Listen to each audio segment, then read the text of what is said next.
భక్తుడైన తన కుమారుడు ప్రహ్లాదుడిని అంతం చేయాలని అహంకారి హిరణ్యకశిపుడు హోళికాను పిలిచి ప్రహ్లాదుడిని మంటల్లోకి తీసుకువెళ్లమంటాడు. హోళికాకు అగ్ని తనను కాల్చలేని వరం ఉంది, కానీ అందులో ఒక నియమం కూడా ఉంది.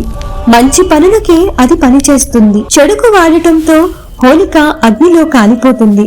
ప్రహ్లాదుడు మాత్రం రక్షించబడతాడు. అందుకే చెడుపై మంచి గెలిచిన రోజు గుర్తుగా మనము హోళిక దహనం చేస్తాము, హోళీ పండుగ జరుపుకుంటాము. మరొక కథ, చిన్న కృష్ణుడు రాధకు రంగు పూసినప్పటి నుంచి రంగులతో ఆనందం పంచుకోవడం సాంప్రదాయంగా అయ్యింది. అందుకే హోలీ మనకు చెప్తోంది, మంచి ఎప్పుడూ గెలుస్తుంది, జీవితం రంగుల్లా ఆనందంగా ఉండాలి. అందరికీ హోలీ శుభాకాంక్షలు. హోలీ పండుగ వెనుక ఉన్న పూర్తి కథ తెలుసుకోవడానికి కింద డిస్క్రిప్షన్ లో ఉన్న లింక్ ని క్లిక్ చేయండి.